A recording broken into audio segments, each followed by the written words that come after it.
Hello everyone, divine triple seven में आप सभी का स्वागत करती हूँ। मैं निधि। कैसे हैं आप? आई होप आप सभी स्वस्थ होंगे, सुखी होंगे और सुरक्षित होंगे। आज की जो रीडिंग है वो कलेक्टिव जनरल रीडिंग है, टाइमलेस रीडिंग है। टॉपिक आपके पर्सन की करंट फीलिंग्स आपको लेकर के क्या है हम यहाँ देखने वाले हैं। आपको रहना है पॉजिटिव, कर देना है वीडियो को लाइक, चैनल को सब्सक्राइब अगर अब तक नहीं किया है तो। चलो देख लेते हैं आपके पर्सन के लिए अभी क्या गाइडेंस आ रहा है, क्या चीज़ें आ रही हैं उनकी लाइफ से संबंधित, आपसे संबंधित। Angels, universe and divine please guide करिए मुझे। तो सबसे पहला कार्ड यहाँ पर आ गया है, द मून का कार्ड आया है। तो कार्ड हम यहाँ निकाल लेते हैं। उसके बाद में यहाँ पर आ गया 5 ऑफ सॉर्ड्स का कार्ड। ओके, 10 ऑफ कप्स का कार्ड है। यहाँ पर है द हाई प्रीस्टेस का कार्ड। यहाँ पर आ गया है 9 ऑफ पेंटिकल्स का कार्ड। यहाँ पर आ गया है एस ऑफ कप्स का कार्ड। यहाँ पर आ गया है 3 ऑफ सॉर्ड्स का कार्ड। यहाँ पर आ गया है आपके लिए नाइट ऑफ सॉर्ड्स का card, the empress, and here is 5 of wands का कार्ड आ गया है। तो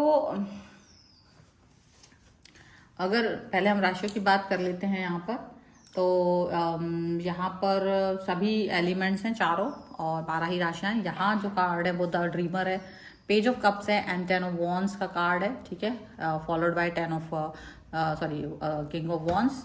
ठीक है, तो व्हाट्स हैपनिंग, चलो देख लेते हैं। तो देखो यहाँ पर जो सिचुएशन चल रही है ना आपके पर्सन की, वो जैसे ना आपको बहुत तकलीफ और दुख देने के बाद एक सिचुएशन उनकी लाइफ में एंड होती हुई नजर आ रही है। ठीक है, एक सिचुएशन आपको शायद कष्ट देने का, आपके साथ में आपके प्यार को ना समझने का या आपको कम प्यार करने का, आपके साथ हमेशा एक न्यू स्टार्ट न्यू बिगनिंग करते रहना, हर बार आना नया स्टार्ट न्यू बिगनिंग, हर बार फिर जाना फिर आना फिर न्यू स्टार्ट न्यू बिगनिंग। वो और आप छोटा मोटा एक हल्का फुल्का सा प्यार का जेस्चर दिखाना जो इनकम्प्लीट सा फील कराता रहना, जो इनकम्प्लीट जैसा होना, एक इस तरीके की चीज़ें यहाँ पर दिख रही हैं। तो यहाँ पर इस तरीके की थॉट के साथ में लाइट चली गई है, but it's okay. I hope कि आप नहीं देख पा रहे होंगे तो मैं लाइट जला लेती हूँ थोड़ा। तो इनकम्प्लीट थॉट्स के साथ में, इनकम्प्लीट बातों के साथ में ये पर्सन बहुत सारी चीज़ें करते रहने की कोशिश करते रहे हैं। और यहाँ ये चीज़ आप देख सकते हो कि इनको वो सज़ा मिल रही है जो इन्होंने आपके साथ किया ना, इनको सज़ा मिल रही है, ऐसा लग रहा है। जो इन्होंने आपके साथ किया उसके बाद में ये अभी किसी न किसी तरीके की थॉट प्रोसेस से गुजर रहे हैं जहां इनको नहीं सुना जा रहा, जहां आप बोलते थे और ये आपको नहीं सुनते थे, वही सेम चीज इनके साथ रिपीट होते हुए नजर आ रही है। बिकॉज यहाँ पर द मून के कार्ड के साथ चीजें स्टार्ट हो रही हैं।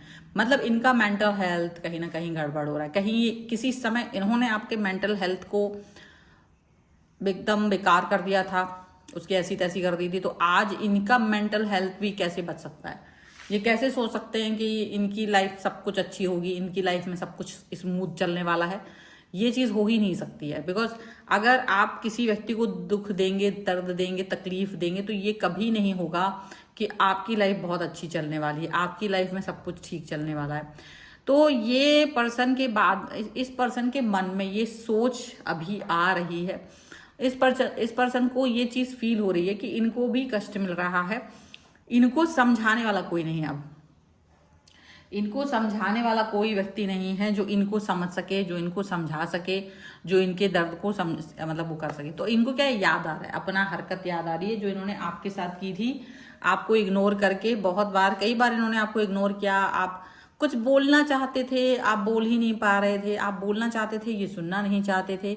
आप अपने जो दर्द था, अगर आप इनसे बोल देते हो, इसको सुधार रहे थे, चीज़ें ठीक हो जाती। लेकिन इन्होंने आपको ना सुन के वो आपको बोलने नहीं दिया। तो एक तरह से ना आपको गूंगा बना दिया, आपको एक सप्रेस कर देना, किसी चीज़ को बंद कर देना। तो उसका वो अंदर ही अंदर आपको फील हो रहा था कि मैं शायद अप्रोप्रिएट नहीं हूँ, मैं शायद ठीक नहीं हूँ, मैं अच्छा व्यक्ति नहीं हूँ। मतलब आप अपने बारे में गलत सोचने लग गए थे, आप निगेटिव सोचने लगे थे कि शायद मैं ही बुरा इंसान हूँ, शायद मैं इतना बुरा इंसान हूँ कि ये अगला व्यक्ति मुझे सुनना नहीं चाहता है। लेकिन आज यही सेम सिचुएशन इनके साथ हो रही है कि इनको भी लोग सुनना नहीं चाह रहे हैं। इनको भी बातें, मतलब इनको जो हो रहा है ना इनके साथ, वो वही हो रहा है जो इन्होंने कभी आपके साथ किया था।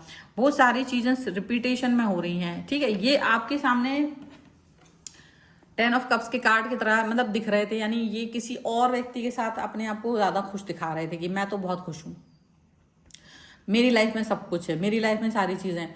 तुम्हें मेरी लाइफ में रहना है तो तुमको शायद मतलब शांत रहना पड़ेगा, तुमको मेरे हिसाब से रहना पड़ेगा, तुमको ऐसे रहना पड़ेगा, वैसे रहना पड़ेगा। तो आप अंदर ही अंदर क्या हो रहा था, घुट रहे थे। आप सोच रहे थे कि मतलब मैं इस व्यक्ति के साथ तो नहीं हूँ, मतलब मुझे घुटन हो रही है, और इस घुटन के साथ आप जीवन जी रहे थे। आपको ये समझ में आ रहा था कि मतलब नहीं हो पाएगा, नहीं हो पाएगा, ये सिचुएशन आपकी और इनकी रिलेशन की सुधर नहीं पाएगी। और ये आपको कुछ दे नहीं रहे थे, पर इनको ये समझ में आ रहा था कि ये आपको बहुत कुछ दे रहे हैं, इनको ये लग रहा था। जबकि इनको ये समझ में नहीं आ रहा था कि जो वैल्यू ऐड करनी चाहिए थी एक रिलेशन में, वो ऐड इनकी तरफ से नहीं हो रही थी, वो एडिशन कहीं और हो रहा था। और आप सिर्फ इनके साथ में एक चुपचाप से रहने वाले व्यक्ति की तरह, बस जिसको आपको बस, आपकी गलती ये थी कि आपने बस इनको प्यार कर लिया था। आपकी गलती ये थी कि आपने इनको इम्पोर्टेंस दे दी थी। आपकी गलती ये थी कि आप इनकी बातों में आ गए थे। आपकी गलती ये थी कि आपने इन पर ट्रस्ट कर लिया था। और ये गलती जो आपने की थी ना, इसकी सजा आपको बाद में मिली है, इसकी सजा आपको मिली थी।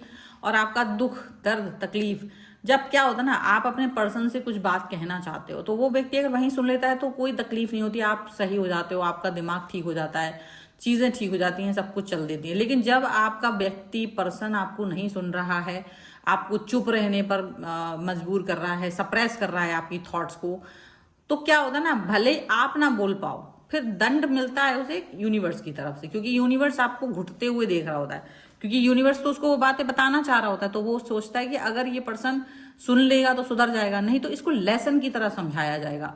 तो अगर वो व्यक्ति आपको सुन लेता तो वो सुधार कर लेता। तो अब जब उसने आपको नहीं सुना तो फिर देखो लेसन थोड़ा बड़ा होता है, फिर एक पूरा एक सिनेरियो क्रिएट होता है जहां उसको वो चीज को अनुभव करना पड़ता है। वो थोड़ी दिन बाद आता है, लेकिन थोड़ा मुश्किल वाला सिचुएशन आता है। ठीक है, जैसे आप किसी को बुरा फील करा रहे हो, सप्रेस फील करा, वो कहे मुझे अच्छा नहीं लगता, आप मुझसे बात नहीं कर रहे हैं, आप मेरे साथ कनेक्ट नहीं हो, ये जो भी है।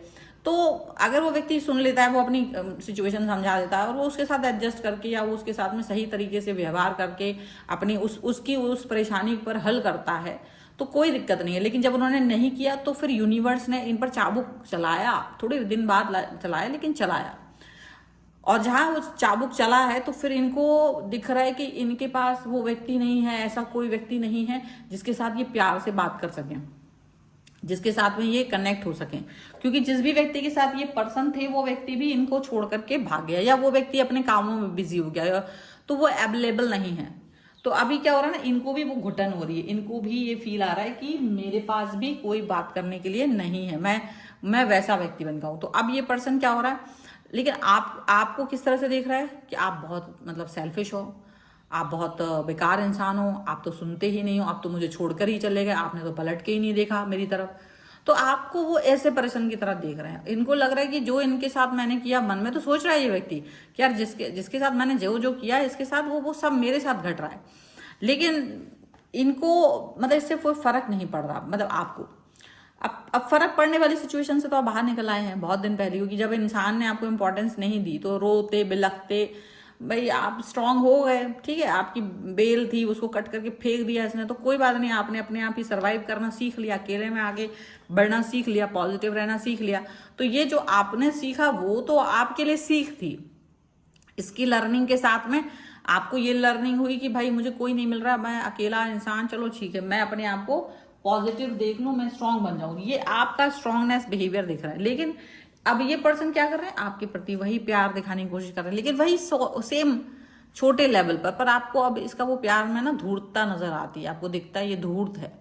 ये पर्सन जो है ना, ये छोटा सा कप लेके आ गया ना, ये धूर्त है, ये बस उससे बात करेगा और जैसे ही इसकी सिचुएशन ठीक हो जाएगी या इसको कोई और मिल जाएगा, ये पर्सन आपको छोड़ करके थर्ड पार्टी की तरफ चला जाएगा। तो आप वो चाहते ही नहीं हो। ये जो थर्ड पार्टी वाला ड्रामा इसके लाइफ में चलने वाला है ना, आप इस ड्रामे को लेकर के सीरियस ही नहीं हो, आपको पता है कि ये क्या करने वाला है।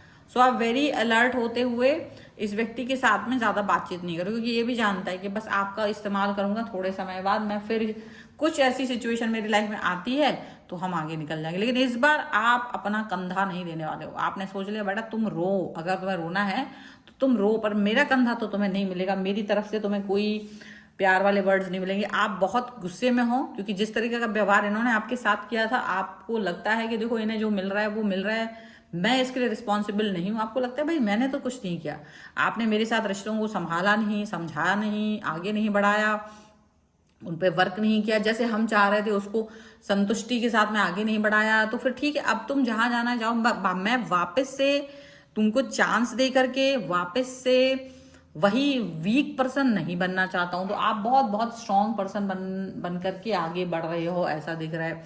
और यहाँ ये भी दिख रहा है कि आप अपने ममता व दिल को खराब नहीं करना चाहते हो, आप एक अच्छे इंसान हो। आपको लग रहा है क्या होता है ना, कभी कभी एक ऐसे इंसानों के साथ हो जाते हैं जिससे कि आपकी एनर्जी खराब हो जाती है, आप ऐसे लोगों से घिर जाते हो जिससे कि आपकी एनर्जी खराब हो जाती है। तो अब आपको लग रहा है कि मुझे अपनी एनर्जी खराब करनी नहीं है, मुझे ऐसे व्यक्तियों के साथ जुड़ना ही नहीं है जो मुझे हर तरीके से धूर्तता दिखाएं। तो अब ये हो रहा है ना, आप कॉन्फ्लिक्ट से दूर रहना चाहते हो, ये कॉन्फ्लिक्ट में फंस रहे हैं और आप इनसे दूर रहना चाहते हो, आप इनकी कॉन्फ्लिक्ट व्यवहार से दूर रहना चाहते हो, क्योंकि आपको लगता है कि इट्स बेटर कि आप इनसे दूर रहें। आप अपना एक अलग रास्ता चुनना चाहते हो, आप उस पर चल पड़े हो और इनके साथ में अब आगे जाने के लिए आपकी बिल्कुल हिम्मत नहीं है। आप किसी भी कीमत पर इनके साथ नहीं जाना चाहते, जैसे को तैसा वाली सिचुएशन इनके लिए हो रही है। कुछ एंजेलिक गाइडेंस हम यहाँ निकाल लेते हैं। Angels, universe and divine please guide करिए। सो यहाँ पर है सबसे पहला कार्ड वेडिंग का, एंड दूसरा है सोलमेट, एंड तीसरा यहाँ पर आता है एक्सप्रेस योर लव। डेफिनेटली आपको अपना प्यार तो एक्सप्रेस करना ही है। फ्री योर सेल्फ भी आ गया है यहाँ पर। तो फ्री योर सेल्फ का मतलब ये है कि आपको इस सिचुएशन से अपने आप को फ्री करना है, आगे निकलना है। एंड डेफिनेटली वेडिंग का कार्ड है, तो आपको इस सिचुएशन से, आप शादी करना चाह रहे हो या आप इस तरह की सिचुएशन में हो कहीं, तो आप उस पर ही फोकस करो, ठीक है। आप अपने सोलमेट को पहचान जाओगे, जहां भी वो मिलेगा आपका सोलमेट जो आपको कदर करेगा, प्यार करेगा, वो आपको अलग से दिखाई दे जाएगा। आप अपना प्यार एक्सप्रेस करो, बिकॉज आप अपने प्यार के लिए हो। आप अपने प्यार को एक्सप्रेस करो और सिर्फ प्यार को एक्सप्रेस करो, आप किसी के फालतूगिरी के लिए नहीं हो। तो आपको वही ध्यान रखना है। और ये है रीडिंग, इस पर क्लेम करिए। और आप लिख सकते हैं कि I love my self 1111। Personal reading के लिए आप आ सकते हैं, व्हाट्सएप नंबर आपकी स्क्रीन पर है। रीडिंग स्टार्ट होती है 199 रुपीज ऑनवर्ड्स। मिनी रीडिंग से लेके डिटेल रीडिंग तक करवा सकते हैं। और आप कोई वीडियो कैसा लगा मुझे कमेंट बॉक्स में जरूर बताइएगा। मिलते एक नई रीडिंग के साथ जल्दी, तब तक देखते रहिए डिवाइन चाहो 777। Thank you for watching, bye.